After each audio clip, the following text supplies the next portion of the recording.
Si en algo somos expertos, algunos más que otros, algunos somos bastante expertos, es en juzgar a la gente. Incluso exigimos que no nos juzguen a nosotros, ¿no? Pedimos no ser juzgados, ¿no? Incluso tenemos la arrogancia quizás de decir solo Dios puede juzgarme, ¿no? Y lo interesante es que cuando decimos esto precisamente, solo Dios puede juzgarme, nos ponemos en una posición donde estamos en problemas, ¿no? Donde nos olvidamos quién es Dios, ¿no? Que precisamente Él es juez y Él me conoce y sabe quién soy. Por lo tanto, dado que somos muy entregados a juzgar, vemos una persona y la juzgamos y chequeamos desde cómo está vestida, de dónde vino, mira lo que dijo, y empezamos a hacer juicios de los demás y creemos que estamos casi seguros incluso de lo que podrían estar pensando, ¿no? Si nos encontramos con alguien en un lugar que no empezábamos a encontrar a esa persona, decimos, vino por X razón, ¿no? Y nosotros damos nuestra opinión y juzgamos, pensamos e incluso juzgamos los motivos de las personas, ¿no? Que están detrás de sus acciones y somos dados a juzgar, ¿no? Ahora, estamos estudiando este sermón que Lucas le llama el sermón del llano, Mateo le llama el sermón del monte. Podrían ser dos sermones distintos o el mismo, o una recopilación o una repetición del mismo sermón en otro momento. Lo cierto es que ya la semana pasada vimos que fue bastante desafiante cuando Cristo nos dice amen a vuestros enemigos, ¿se acuerdan? Y nos fuimos con esa tarea para la casa y hoy quizás veníamos preparados para decir, bueno, quizás hoy día viene un poquito más liviano y resulta que Jesús prosigue del verso 37 en adelante y vamos a dar lectura ahí, Lucas capítulo 6, del verso 37, vamos a leer hoy hasta el verso 45. Dice así, Lucas 6, 37 al 45, lo leo yo en la versión NBI, dice, no juzguen y no se les juzgará, no condenen y no se les condenará, perdonen y se les perdonará, den y se les dará, se les echará en el regazo una medida llena, apretada, sacudida y desbordante, porque con la medida que miden a otros, se les medirá a ustedes. También les contó esta parábola. ¿Acaso puede un ciego guiar a otro ciego? Una pregunta retórica, ¿no? ¿Cómo se responde esa pregunta? No. ¿No caerán ambos en el hoyo? Como comienza negativamente, ahora la respuesta es sí, ambos van a caer en el hoyo. El discípulo no está por encima de su maestro, pero todo el que haya completado su aprendizaje, a lo sumo llega al nivel de su maestro. ¿Por qué te fijas en la astilla que tiene tu hermano en el ojo y no le das la importancia a la viga que tienes en el tuyo? ¿Cómo puedes decirle a tu hermano, déjame sacar la astilla del ojo, cuando tú mismo no te das cuenta de la viga en el tuyo? Hipócrita. Saca primero la viga de tu propio ojo y entonces verás con claridad para sacar la astilla del ojo de tu hermano. Ningún árbol bueno da fruto malo, tampoco da buen fruto el árbol malo. A cada árbol se le reconoce por su propio fruto. No se recogen higos de los espinos ni se cosechan uva de las zarzas. El que es bueno de la bondad que atesora en el corazón produce el bien. Pero el que es malo de su maldad produce el mal, porque de lo que abunda en el corazón habla la boca. Oremos un momento. Señor, queremos que tu Espíritu Santo use esta porción de tu palabra para exhortarnos, ayudarnos conforme a nuestra necesidad en el día de hoy. Te lo rogamos en el nombre de Jesús. Amén. Bueno, después de decir, ama a tu enemigo, Jesús dice esto, que creo que va muy de la mano. No juzguéis y no seréis juzgados. Y este texto, creo que Dios quiere hablarnos a todos los que estamos aquí. Dijimos que Cristo nos está, si bien hay una multitud allí escuchando este mensaje, Él está hablando a sus discípulos. aquellos que le están siguiendo. Recordemos que sus discípulos eran muchos y de sus discípulos Él escogió a 12. ¿Se acuerda que vimos la lección hace una semana pasada? Pero eran muchos los que le seguían. Y sabemos que muchos le seguían ¿por qué? Bueno, por los milagros que Él hacía, ¿no? O incluso para atentarle, algunos fariseos comenzaron a ir donde Él estaba porque querían ver si acaso Él era o no el Mesías que era prometido. Y Él está hablando a nosotros aquí. Y si fue, como dijimos, difícil la semana pasada, cuando nos dijo que amáramos a nuestros enemigos, aquí estamos viendo cómo Jesús habla de los hermanos y de cómo juzgarnos a los hermanos. No está hablando de juzgar al enemigo. Ahora dice, ama a tu enemigo, ¿no? El que tú consideras enemigo, pero ahora si miras a tu hermano, no lo juzgues. Ya no está hablando de los enemigos, está hablando de los que están a nuestro alrededor y nos está diciendo, no juzguéis y no seréis juzgados. Ahora, ¿será que Jesús tiene esta actitud, bueno, no te metas con nadie, así nadie se mete contigo? Que muchas veces pensamos que esto es así, ¿no? O interpretamos esto, bueno, el Señor, nadie puede juzgar, ¿no? El Señor dice que no juzguéis. A todo esto tengo un libro allí chiquitito, no tiene letra muy grande, que habla de este tema y lo aborda en distintas temáticas, así que de Erwin Lutzer, ¿no? ¿Acaso de cómo deberíamos juzgar, ¿no? O qué deberíamos juzgar? Porque no está haciendo un mandato Dios a no juzgar y a pasar todo por alto, ¿no? Sino tenemos que relacionarnos con lo que viene hablando, con lo que va a seguir hablando. Mire, el verso anterior a todo esto dice, sed pues misericordiosos como también vuestro Padre es misericordioso. Y eso tiene que estar en nuestra mente cuando Dios, por medio de Cristo, nos está diciendo no juzguen, ¿no? Y hay que leer un poco más aquí en el contexto en el que está escrito para saber que Jesús está haciendo un llamado a desafiarnos a mirar nuestra propia vida, ¿no? No está haciendo un llamado a aceptar cualquier tipo de estilo de vida, cualquier enseñanza. No se está yendo al extremo, como decíamos, de que, bueno, nadie hable nada y acepten todo. No, Jesús no está diciendo eso. Porque Él mismo juzga. Jesucristo mismo juzga.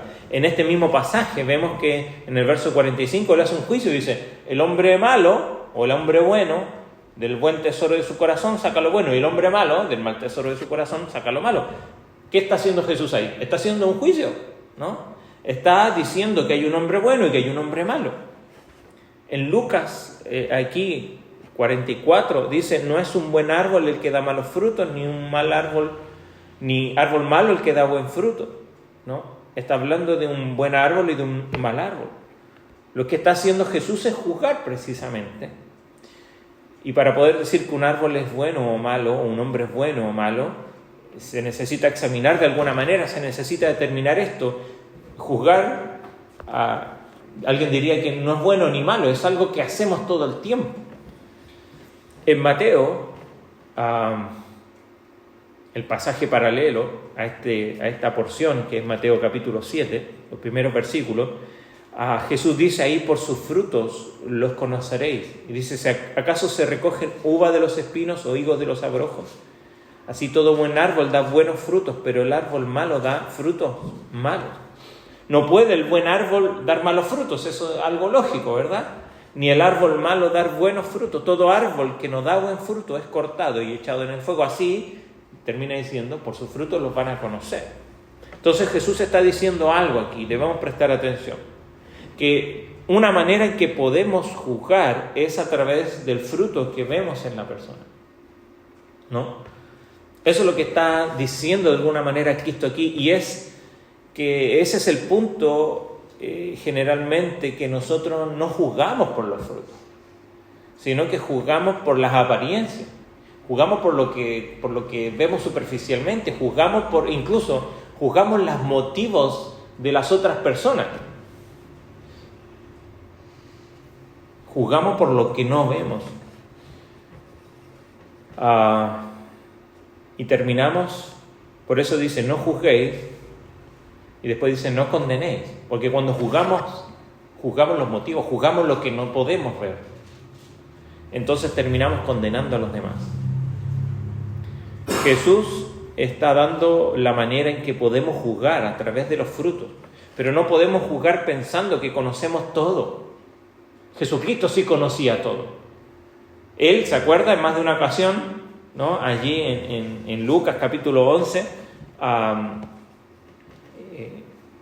dice: ay de vosotros, escribas y fariseos hipócritas, que sois sepulcros que no se ven, ¿no? Hombres que andan que encima de lo que no saben. Ellos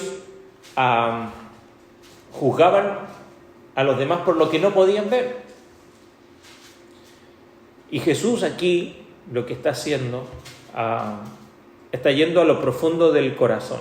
Él está juzgando, pero es porque nadie necesita que a él le dé testimonio. Lo vimos y lo vemos en la Escritura, en Juan, por ejemplo, que él no era necesario que le dieran testimonio de acaso de los motivos y de lo que había en el corazón. ¿Se acuerda? Dice, sabiendo él lo que había en el corazón de las personas. Pero nosotros no conocemos los motivos de las personas. Nosotros no conocemos las intenciones del corazón de los demás. Pero generalmente nuestro juicio y nuestra condenación va a ese punto. Y juzgamos las intenciones. Lo hizo por X razón. Y a veces preguntamos, o a veces cuando le decimos a alguien más, dice, ¿cómo sabes tú? No, pero estoy seguro de eso. No tenemos idea. Muchas veces, si somos honestos y humildes, juzgamos a las personas para después darnos cuenta con el tiempo y decir, ya que yo no sabía. Ahora entiendo que yo no sabía, no conocía sus motivos, pero ya no solamente habíamos hecho un juicio, sino que habíamos condenado a la otra persona y habíamos hecho todo una imagen de esta persona. Y lo que está diciendo Jesús aquí es: no juzguéis y no seréis juzgados, no condenéis y no seréis condenados. Lo que está enseñando aquí es que cuando juzgamos y terminamos condenando a la persona, estamos emitiendo un juicio de ellos sin conocer nosotros los motivos del corazón. Jesús aquí nos está diciendo, y lo dice más adelante con esta imagen: no te fijes en la paja en el ojo de tu prójimo cuando tú vienes con una viga en el propio. ¿Cómo puedes decir que conoces los motivos de otra persona cuando ni siquiera puedes ver lo que está mal en tu propia vida? Yo creo que ahí va el punto del asunto que está enseñando Cristo aquí. O sea, ¿cómo puedes decir, yo puedo ver los motivos en la otra persona cuando no ves la viga que está en tu ojo? Jesús obviamente está usando una analogía con mucho énfasis, una hipérbole, una exageración, incluso puede ser casi como con bastante humor, ¿no? ¿Te imaginas andar con una viga en el ojo? ¿Cómo sería eso? ¿Cómo se vería? Sería una caricatura, ¿no? Tendríamos que dibujar una caricatura para que eso pudiera ser posible.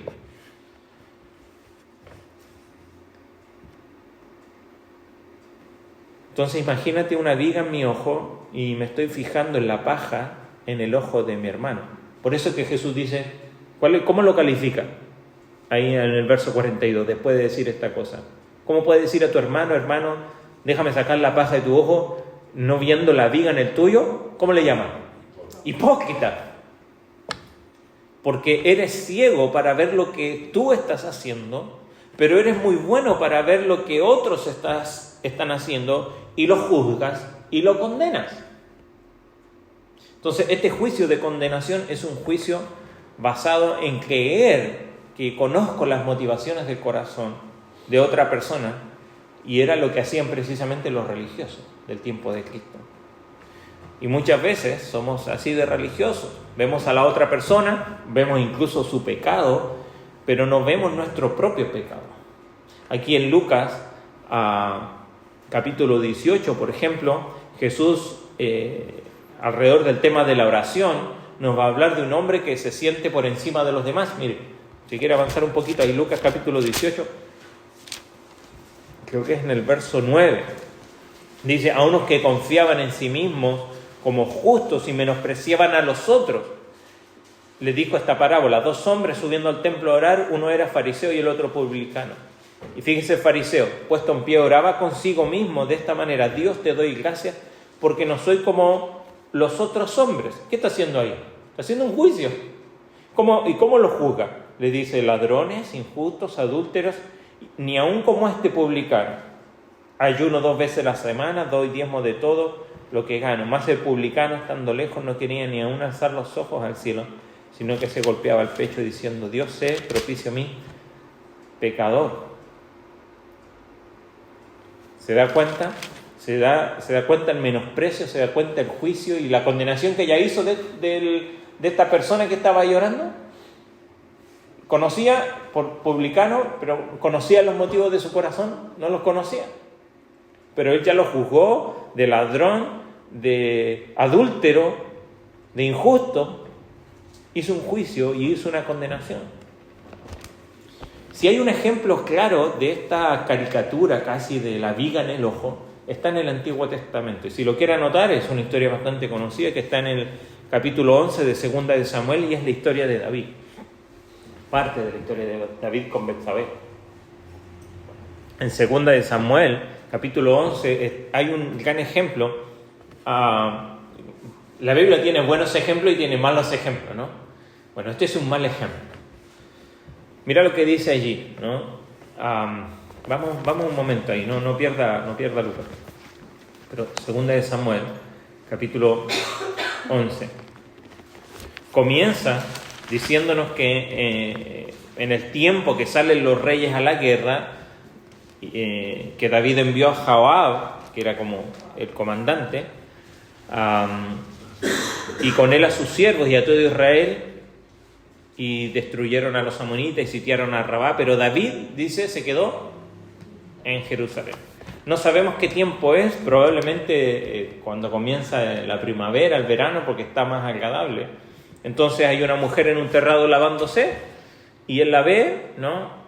Y dice que era muy hermosa. ¿Y qué dice el verso 3? Envió David a preguntar por ella, por esa mujer, y dijeron: aquella Betsabé, hija de Eliam. Si nosotros sabemos la historia, Eliam era uno de los valientes de David. ¿Se acuerda quién eran los valientes de David? Eran el grupo más cercano a David, ¿no? Los guerreros más cercanos a él, que estuvieron con él antes de que fuera rey incluso. Mujer de Urías Eteo, y envió David mensajero, y la tomó, y vino a él, y él durmió con ella, y luego ella se purificó de su inmundicia y se volvió a su casa. Y concibió la mujer, y envió a sabérselo a David, diciendo: estoy encinta. Ahora, no solo un problema, ahora doble problema, y David dice, nosotros conocemos la historia, mandó a decir a Joab que trajeran a Urías de la guerra, y él dice que le preguntó por la salud de Joab, por la salud del pueblo, por el estado de la guerra, y después dijo David a Urías: anda a tu casa, anda con tu señora. Eso es lo que está tratando de hacer. ¿Para qué? Para que pasara todo esto, ¿no? Como por hijo del esposo de Betsabé. La historia nosotros la conocemos. El hombre no va, se queda ahí a la puerta Mire, hay un momento en el verso 11: ¿por qué no descendiste?, le pregunta David. Y dice: el arca e Israel y Judá están bajo tiendas, y mi señor Joab y los siervos de mi señor en el campo. ¿Había yo de entrar en mi casa para comer y beber y dormir con mi mujer? Por vida tuya y por vida de tu alma, que yo no lo haré. Entonces quédate aquí, le dice, ¿no? Y mañana te despacharé. Después lo invita a comer, lo intenta emborrachar para que así pueda hacer. Imagínate toda la maquinación. Vamos viendo pecado tras pecado de David, ¿no? Hasta que al final no puede hacerlo. La historia nos dice que manda a Joab, manda a Urías a la guerra otra vez y lo manda con una carta. Y mire, Urías iba con una carta que iba dirigida a Joab, que era el comandante allí, y esa carta decía: pon a Urías en el frente de batalla para que muera. Y así sucede, la batalla que estaban peleando, y Urías murió.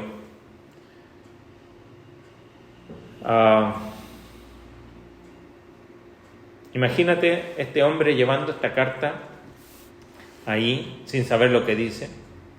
Y ahora David ya no solamente es responsable de haber embarazado a la esposa de Urías, sino es responsable de la muerte de Urías. Y en el verso 27 dice más adelante: pasando el luto, envió David y la trajo a su casa, y fue ella su mujer y le dio a luz un hijo. Mas esto que David había hecho fue desagradable ante los ojos de Jehová y desalgado ante los ojos de los hombres también. Todo lo que había hecho y todo lo que había maquinado, imagínate, es un pecado, esto es pecado, lo otro es pecado, maquinar, mentir, engañar, intentar emborrachar, todo es, podríamos cuantificarlo y serían un montón. Entonces, el capítulo 12, que dice, Jehová envía a Natán. Natán era un profeta. Y viniendo a él, le cuentan una historia. ¿Y cuál es esta historia? Había dos hombres en la ciudad, uno rico, el otro pobre. El rico tenía numerosas ovejas y vacas, pero el pobre no tenía más que una sola corderita, que él había comprado y criado y había crecido con él y con sus hijos juntamente, comiendo de su bocado y bebiendo de su vaso y durmiendo en su seno, en fin. Y vino uno de camino al hombre rico, y éste no quiso tomar de sus ovejas y de sus vacas para guisar para el caminante que había venido, sino que tomó la oveja de aquel hombre pobre y la preparó para aquel que había venido a él. Entonces, ¿qué dice? Fíjese y márquelo. Se encendió el furor de David en gran manera contra aquel hombre y dijo a Natán: vive Jehová que aquel que tal hizo es digno de muerte y debe pagar la cordera con 4 tantos porque hizo tal cosa y no tuvo misericordia. Se encendió el furor de David, dice. Y Natán le dice a David, fíjese, tú eres aquel hombre, así ha dicho Jehová Dios de Israel, yo te ungí por rey sobre Israel y te libré de la mano de Saúl. Y comienza a decirle, ¿por qué tuviste en poco la palabra de Jehová? Verso 9, haciendo lo malo delante de sus ojos. Tú eres aquel. ¿Te das cuenta qué está haciendo David? David está viendo el pecado en la otra persona, ¿no? En esta historia de este rico que toma la corderita de este hombre pobre, que era la única, él es capaz de ver esa paja en el ojo ajeno y no ve, ¿qué cosa? La viga que tiene en el propio. Y lo juzga, se enciende en furor, lo juzga y lo condena. Y dice necesita morir y pagar 4 veces por lo que hizo. ¿Cómo está haciendo David? ¿Cuál es el calificativo aquí? ¿Qué es lo que dice Jesucristo en Lucas capítulo 6? Hipócrita. Hipócrita. David está atacando a otra persona cuando en realidad él es el que ha pecado de esa manera. Yo no me imagino la cara de David cuando Natán le dice, tú eres aquel, pero sí la Biblia me dice aquí que David se arrepiente inmediatamente. Y dice, he pecado contra Dios, he pecado contra Dios. Definitivamente este es uno de los puntos culminantes en la vida de David cuando comienza su decadencia, ¿no? Y un descenso, tanto que precisamente se le promete que él no va a morir, pero la espada no se va a apartar de su casa. ¿Y sabe cuántos murieron de sus hijos? Lo mismo que él dijo. 4 de sus hijos murieron por espada. Así, lo que él, como él juzgó, también se le contó a él. David había condenado al hombre de esta historia y no tuvo misericordia, y es precisamente eso lo que David no hizo. Entonces, ¿qué debo hacer? Si soy experto en juzgar, si soy experto en condenar, si soy experto en conocer los motivos del corazón, que obviamente no lo soy, ¿no? Si tengo esa actitud, ¿qué es lo que yo debería hacer? ¿Qué es lo que me está enseñando Jesucristo aquí? Lo dice ahí mismo en el versículo. Jesús nos dice qué es lo que debemos hacer. Quizás, aunque no todos están de acuerdo, parece un silogismo, esto muy aristotélico, muy de lógica. No juzgues, no condenes, y ahora esto está en negativo. ¿Y qué es lo que está en positivo? Perdonar. Perdonad y seréis perdonados. Dad y se os dará. Dad y se os dará. Porque lo que tienes que hacer es perdonar y dar generosamente. Con la misma medida con que mides, se nos va a medir. Jesús está utilizando esta última frase como una conclusión de estas cosas. Tú juzgas de esa manera, serás juzgado de esa manera. Condenas de tal manera, serás condenado de tal manera.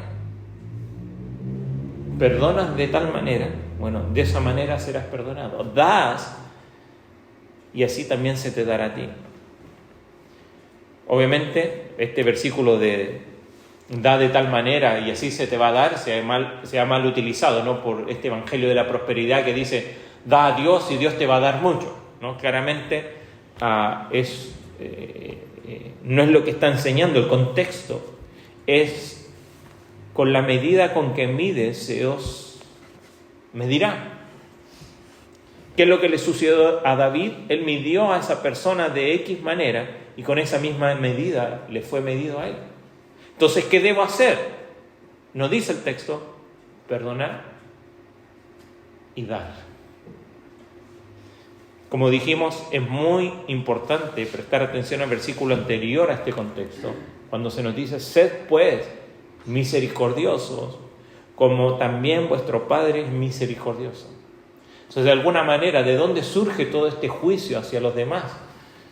Y esta condenación a los demás, de la falta de misericordia en mi vida, de la falta de perdón en mi vida, de la falta de gratitud o de benevolencia hacia los demás. La verdad es que si no conocemos los motivos del corazón de otra persona, porque no los conocemos, lo que sí conocemos es la misericordia de Dios. Y yo voy a ser medido con la misma vara con que uno juzga y condena. Jesús lo dice después con un ejemplo. Le dice esta parábola después de todo esto. ¿Acaso puede un ciego guiar a otro ciego? No.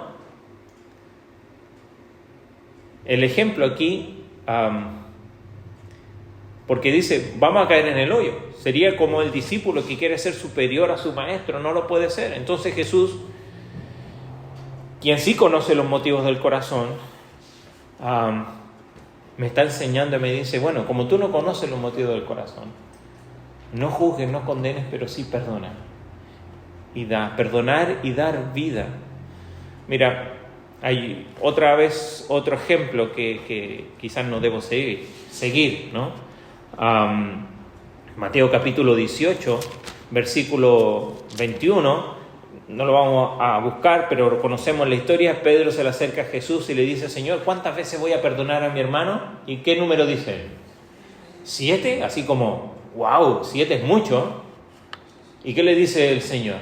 No, Pedro, 7 no, hasta 70, y empieza quizás a calcular, ¿no? Ahí con las tablas, muchos de nosotros ya nos olvidamos las tablas, ¿verdad? ¿Qué le está diciendo el Señor? No está diciendo un número, sino el Señor le está diciendo siempre. Y allí, ahora sí voy a ir a Mateo 18, bueno, no recuerdo bien cómo termina, porque les dice una enseñanza y que es bastante clara. Mateo capítulo 18. Mateo 18, verso 23. Y le dice, Jesús le dijo, no te digo hasta 7, sino aún hasta 70 veces 7. ¿Se acuerda verso 22? Por lo cual, ¿no? Y esto es resultado de esto que está pasando con Pedro. Dice, por lo cual el reino de los cielos es semejante a un rey que quiso hacer cuenta con sus siervos. ¿Se acuerda esta parábola? Y había uno que debía muchos millones, no lo podía pagar en su vida. ¿Y qué hacía? Este hombre lo iba a vender a su mujer y a sus hijos y todo lo que tenía para por lo menos pagar algo de la deuda. Entonces el hombre postrado le suplicaba, Señor, ten paciencia conmigo, yo te lo pagaré todo. ¿Podía pagarle? Si nosotros calculamos, no había manera, ¿no? No había manera de pagarle. Pero el Señor de aquel siervo, dice el verso 27, movido a misericordia, le soltó y le perdonó la deuda. Y dice que él saliendo, ¿se acuerda la historia? Encontró a uno que le debía 100 denarios. Eso comparado era 100 pesos, vamos a decir, ¿no? Era muy poco. Y dice que comenzó a cobrarle. Y el hombre le dice, ten paciencia conmigo, yo te lo voy a pagar. Y él no quiso y lo echó a la cárcel hasta que le pagase la deuda. Y viendo su compañero lo que pasaba, se entristecieron mucho y le dijeron a su señor lo que estaba pasando. Y este hombre, llamándolo, Le dijo: siervo malvado, toda aquella deuda te perdoné porque me rogaste. ¿No debías tú también tener misericordia de tu consiervo como yo tuve misericordia de ti? Entonces su señor, verso 34, enojado, le entregó los verdugos hasta que pagase todo lo que debía. Fíjese lo que dice Cristo aquí. Así también mi Padre Celestial hará con vosotros si no perdonáis de todo corazón cada uno a su hermano sus ofensas. Dice allí, así también.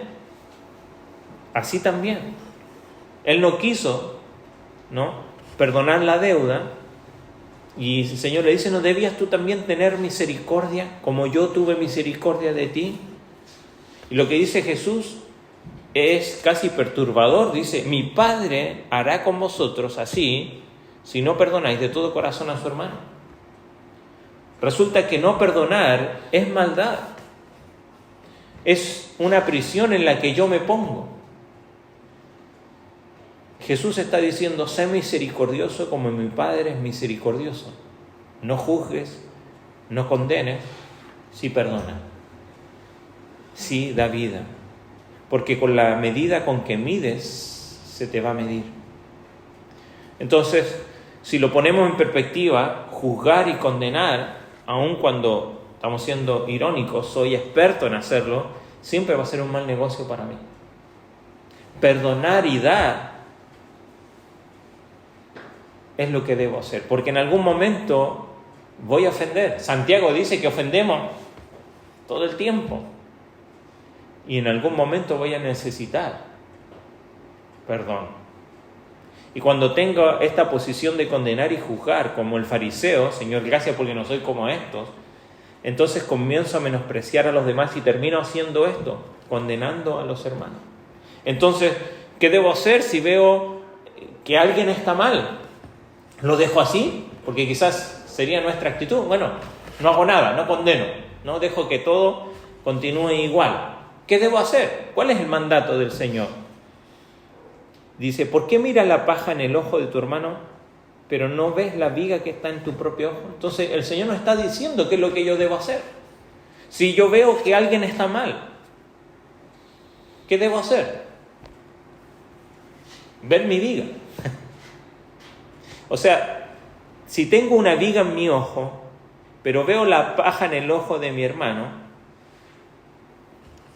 ¿qué es lo que debo hacer? Jesucristo dice: ¿cómo puedes decir a tu hermano, déjame sacar la paja en tu ojo, no viendo tú la viga en el tuyo? Jesús no está diciendo no te metas con nadie, como decíamos al principio, para que no se metan contigo. No es lo que está diciendo. Lo que está diciendo es métete.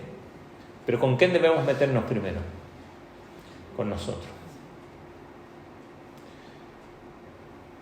O sea, le vas a ayudar, pero primero tiene que ver la viga que está en tu ojo. Saca la viga que está en tu ojo, entonces vas a ver bien. Y después de eso, mire, no sé si se le ha metido algo en el ojo, ¿no? ¿Eso duele? Duele. ¿Se imagina una viga? Duele, ¿no? ¿Sacarla va a doler? O sea, si sacar una pajita, cualquier cosa chica en el ojo duele, ¿cuánto dolerá sacar una viga del ojo? Es que, ¿sabes qué? Y lo hemos hablado aquí en varias oportunidades, muchas veces afrontamos o no queremos afrontar nuestros propios problemas, porque es afrontar el dolor, es afrontar heridas que hay en nuestra vida, pero que nos impiden ver bien tanto lo propio como David, y mucho menos ver a los demás para poder ayudarles. Porque Jesús no está diciendo no veas la paja y no hagas nada. No está diciendo no te metas con nadie. No, está diciendo, ok, pero primero arregla tus cosas. Primero métete con tus vigas. Sacar una viga va a hacer dolor, va a ser lágrimas, va a requerir mucha valentía para hacerlo también. De enfrentar nuestros propios problemas. Y después de eso, a ver, cuando uno ha experimentado algo, después cuando va con otra persona, no solamente tiene la experiencia, sino que va a ser cuidadoso, ¿no? O sea, si yo he experimentado dolor en cierta área, vamos a decir, vamos a ocupar acá el ojo, ¿no? Y después vamos a ayudar a alguien, vamos a decir, no, mira, esto hay que hacerlo con cuidado porque a mí me dolió, ¿no? Entonces, mi actitud al ayudar a mi hermano va a ser distinta y no va a ser de juicio ni de condenación, sino va a ser con misericordia. Métete, pero primero métete contigo. Lo primero que debo hacer entonces es ver la viga que está en mi ojo. ¿Cuál es la viga que está en tu ojo? ¿Cómo puedo ver esa viga que está allí? ¿Qué es lo que hace uno cuando se le mete algo en el ojo? ¿A dónde va? A ver, ¿qué es lo primero que hacemos? No, pero pero ¿a dónde recurrimos? A un espejo. Porque no me puedo mirar el ojo, ¿no? Entonces voy a un espejo para verme el ojo y sacarme esa pajita que está ahí, o a mí que se me meten las pestañas, o a veces son mis grandes cejas que me están molestando. Tengo que ir a un espejo para verme. Bueno, eso es lo que la Biblia me dice. Santiago capítulo 1, verso 22 al 25, me dice: sed hacedores de la palabra y no solo oidores, engañando a vosotros mismos. Pero si alguno es oidor de la palabra y no hacedor de ella, es semejante al hombre que considera en un espejo su rostro natural, pero que él se considera a sí mismo y se va y luego se olvida cómo era. Pero el que mira atentamente en la perfecta ley, la de la libertad, y persevera en ella, no siendo oidor olvidadizo, sino hacedor de la obra, este será, ¿qué dice ahí? Bienaventurado en lo que hace. Entonces lo primero que tengo que ir es ¿a dónde? A la palabra de Dios, al espejo que es la palabra de Dios, y me muestra. ¿Qué me va a mostrar la palabra de Dios? Me va a mostrar qué tipo de viga tengo yo en mi ojo, ¿no? Me va a mostrar cuál es mi pecado. Me va a mostrar. Y hay ocasiones en que nosotros lo que hacemos es tomar la palabra de Dios y molestar a otros. ¿Se ha fijado que cuando hay sol como ahora uno toma un espejo y comienza a molestar a los otros con el reflejo del espejo? Eso es lo que hace alguien que condena y juzga. Agarra la palabra de Dios, como hacía el hipócrita, y comienza a molestar a los demás. Pero no ocupa esa palabra para verse a sí mismo.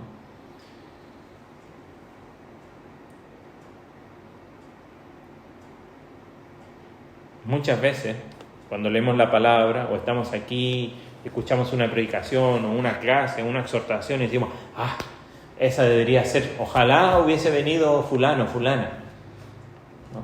Porque era para él, ¿no?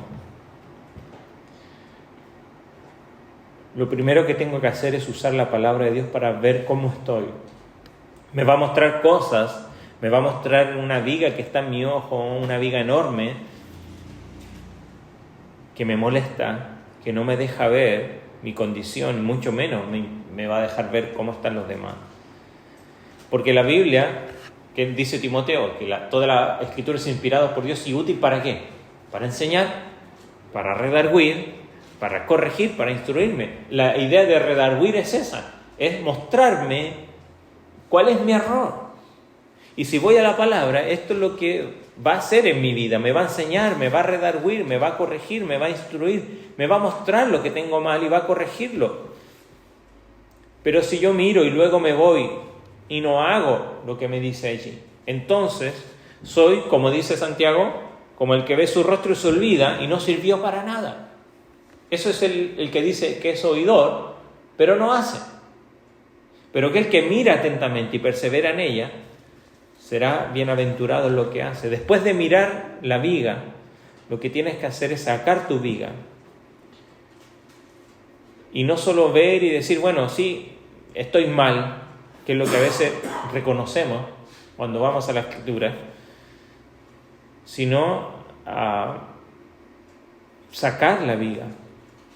1 Corintios, capítulo 11, verso 28, cuando está hablando de la cena, dice: pruébate a ti mismo, ¿no? Cuando consideres lo que Cristo hizo por ti, pruébate a quién. No a tu hermano, pruébate a ti mismo. En 2 Corintios, capítulo 13, verso 5, dice: examinaos vosotros mismos si estáis en la fe, probaos a vosotros mismos, juzgándote a ti mismo. Pero somos más dados a juzgar a los demás. Gálatas capítulo 6, Verso 4 dice, así que cada uno someta a prueba, ¿qué cosa? Su propia obra. Cada uno pruébese a sí mismo. Entonces cuando nos examinamos y cuando vemos la viga y vemos a través de la palabra, entonces puedo tomar acción y decirle al Señor, ayúdame. Señor, perdóname. Señor, no sabía que tenía esto en mi vida.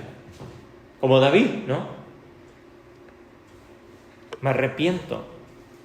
Tomar acción, arrepentirme, venir al Señor. La palabra del Señor dice que si hemos pecado, abogado tenemos para con el Padre. Si hemos pecado y confesamos nuestros pecados, Él es fiel y justo para perdonar y limpiar nuestros pecados. El primer paso que tengo que hacer es mirar mi viga y sacar la viga, no solo ver que está allí y seguir caminando con la viga en el ojo. Mire que yo puedo hacer esto, mira que macanudo soy, ¿no? Puedo caminar con una viga en el ojo. Sácala de ahí. Entonces voy a ver bien cuando hay una paja en mi hermano y sé que le va a doler. Y como que me acabo de sacar la viga de mi ojo, sé que duele, sé que es difícil, sé que necesito gracia, sé que necesito misericordia, sé que necesito cuidado. Mire, en Gálatas capítulo 6, verso 1, no se nos debe olvidar. Dice, si alguno fuere sorprendido en alguna falta, vosotros que sois espirituales, restauradle con espíritu de mansedumbre, considerándote, dice, a ti mismo, no sea que tú también seas tentado. ¿Tentado en qué? Si vemos el contexto más adelante, dice, bueno, cada uno pruébese a sí mismo. ¿Cuál era la tentación? Juzgar a los demás. Precisamente en Gálatas era lo que estaban haciendo. Algunos juzgaban a los demás si observaban o no las costumbres judías, ¿no? ¿Se acuerdan? Ese era el problema en Gálatas, los que estaban observando la ley y los que no. Entonces, cuando me examino, voy a tener ese espíritu de mansedumbre. Porque cuando le clamo al Señor por perdón, cuando le pido, así, ¿se acuerda el hombre? Perdóname, y te voy a pagar todo lo que te debo, ¿no? En la parábola. Con esa actitud, ¿qué recibo de Dios? ¿Qué dice aquí el pasaje que leímos anterior a nuestro texto? Nuestro Padre es misericordioso. Vamos a recibir misericordia de Dios. Entonces, voy a tratar al que está mal, cuando yo veo una paja en el ojo de mi hermano, con esa misericordia. Voy a tratarlo con espíritu de mansedumbre, sabiendo que en cualquier momento yo también voy a ser tentado en juzgarle.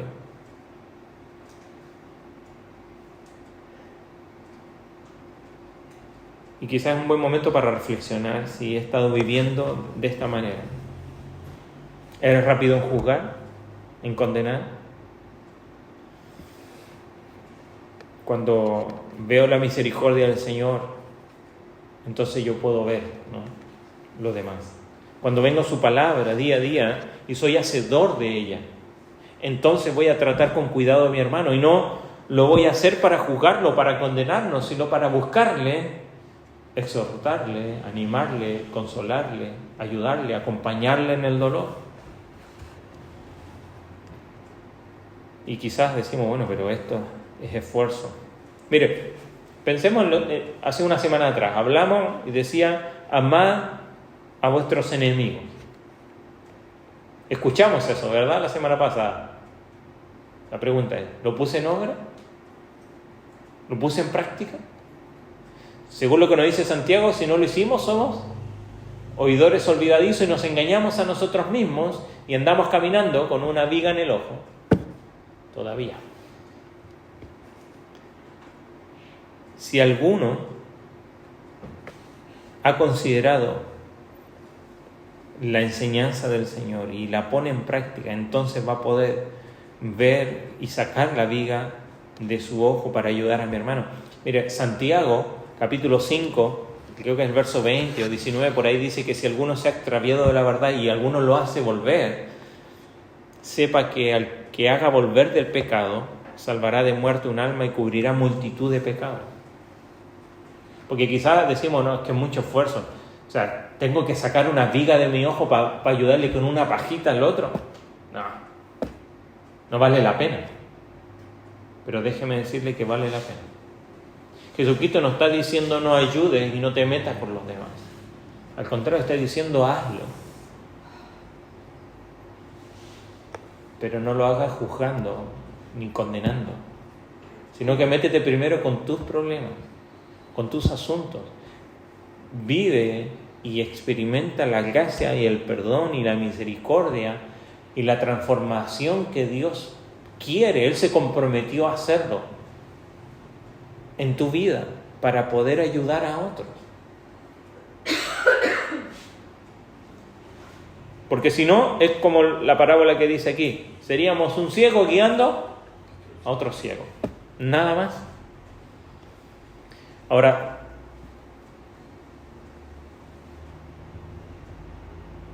muchos de nosotros nos quedamos aquí con esta historia, ¿no?, de David o la del fariseo, y decimos, bueno, yo he sido así, ¿no? Y probablemente es porque soy oidor y no hacedor, ¿no? Y lo único que hago es engañarme a mí mismo. Entonces, Lucas capítulo 6 nos termina diciendo lo siguiente: por sus frutos se va a conocer. Pero no está diciendo el fruto del otro. Lo que nos está animando es a ver el fruto de nuestra propia vida. ¿Hay buen fruto en mi vida? Porque el árbol bueno, ¿qué va a dar? Buen fruto. El árbol malo va a dar mal fruto. Así que, ¿cómo es mi fruto? ¿Cómo es el fruto de la gracia y la misericordia de Dios en mi vida? Otra manera de darme cuenta es lo que nos dice aquí: de la abundancia del corazón habla la boca. ¿De qué es lo que más hablo? ¿Qué es lo que más digo? ¿Qué es lo que más sale de mi boca? ¿Crítica? ¿Queja? ¿Enojo? ¿O oraciones por otras personas? ¿Por mi enemigo, como vimos la semana pasada? ¿O por mi hermano que estoy viendo que tiene un problema? ¿Oro por él o lo juzgo y lo condeno? Mire, nos adelantamos un poquito. ¿Cómo comienza lo siguiente, que está unido a esto? Que lo vamos a ver la semana que viene. ¿Por qué me llamáis? Verso 46. ¿Por qué me llamáis Señor, Señor, y no hacéis lo que yo digo? La pregunta es, ¿estamos haciendo lo que nos dice el Señor? Y nos dice, ama a tu enemigo. ¿Lo estamos haciendo? Si no estamos poniendo por obra, entonces lo más probable es que estemos engañándonos a nosotros mismos y tengamos esta tendencia a juzgar, a condenar.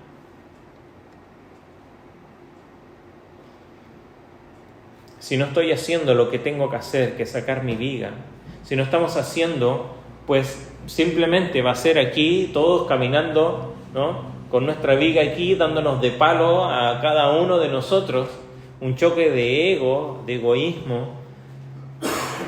Pero si comenzamos a sacar nuestras vigas, entonces voy a poder ver al hermano que está a mi lado y que necesita de Cristo, que necesita de su perdón, que necesita de su misericordia, porque yo he recibido esa misericordia y la he experimentado, porque he recibido ese perdón.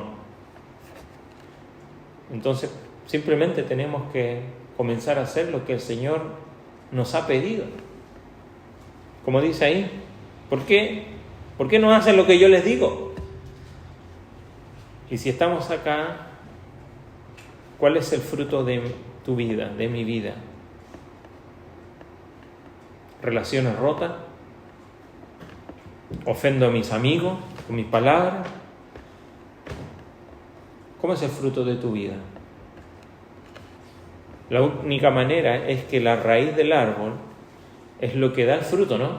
Según la raíz es el fruto que va a dar, ¿no? Como dice en Mateo, y acá también lo menciona, no se cosechan higo de los espinos, ni zarza de las ni de las zarzas se vendimian uvas. El Señor lo que está diciendo es que lo malo viene de raíz, ¿no? Y la raíz es lo que da fruto. Pero lo que vino a hacer Jesús es hacer una transformación no superficial. En Chile, el Palacio de Gobierno se llama el Palacio de la Moneda y tiene un patio adentro que se llama el Patio de los Naranjos. Y hay épocas en el año que no hay naranjo, ¿verdad? Bueno, no sé qué actividad había y se veía muy feo el patio de los naranjos sin naranjos. Entonces, ¿qué hicieron? Agarraron alambre, les metieron a las naranjas y las colgaron en el árbol. En serio, búsquenlo en Google, ¿no? Patio de los naranjos y con las naranjas colgaditas. Ya duró, ¿no? Era para que se viera mejor. Obviamente estaban ahí poniendo fruto, aunque era del árbol, pero no estaban allí, no pertenecían allí. Y quizás nuestra vida es así, nos colgamos frutas, ¿no? Pero que no son. Lo que viene a hacer el Señor es hacer un cambio de raíz. Eso es lo que hace el Evangelio. No es un cambio cosmético, ¿no? Por fuera. Es una transformación completa. Y cuando el Señor y nosotros vivimos centrados en el Evangelio, y si hemos venido al Señor, el Señor está haciendo un cambio de raíz. ¿Para qué? Para que tu vida dé fruto. Y no estés colgando tu fruto como el fariseo, ¿no? Mira, yo hago esto, yo hago lo otro, No. Tu vida pueda dar buen fruto. ¿Cuál es el fruto de tu vida? ¿Cuál es lo que abunda en tus palabras, en tu boca? Es solamente lo que hay en el corazón. No juzgues, no condenes, perdona y da misericordia y gracia, porque es lo que has recibido. El Señor nos ayude a bajarlo a nuestra realidad, a nuestra necesidad y ponerlo por obra. No solamente decir, sí, ya sé cuál es la viga en mi ojo, pero puedo caminar con ella, ¿no? Sácala. ¿Significa dolor? Probablemente. ¿Significa enfrentar cosas difíciles? Probablemente. ¿Significa pedir ayuda? Creo que es lo principal, ¿no? Porque con una paja ya nos cuesta trabajo. Imagínense con una viga. Solo no podemos. Necesitamos de la ayuda del Señor, pero también de otros. Así que el Señor nos ayude a ponernos frente al espejo de la palabra del Señor y ver y meternos, sí, involucrarnos, pero con nosotros primero, para poder ayudar, ¿no? El Señor lo dice en 2 Corintios, cuando dice a Pablo, ¿no?, que Él nos ha consolado para que con esa consolación consolemos a otros. El Señor nos quiere útiles, pero primero tenemos que examinar nuestras vidas para poder ser útiles para el Señor. Amén. Vamos a ponernos en pie, vamos a orar. Padre Celestial,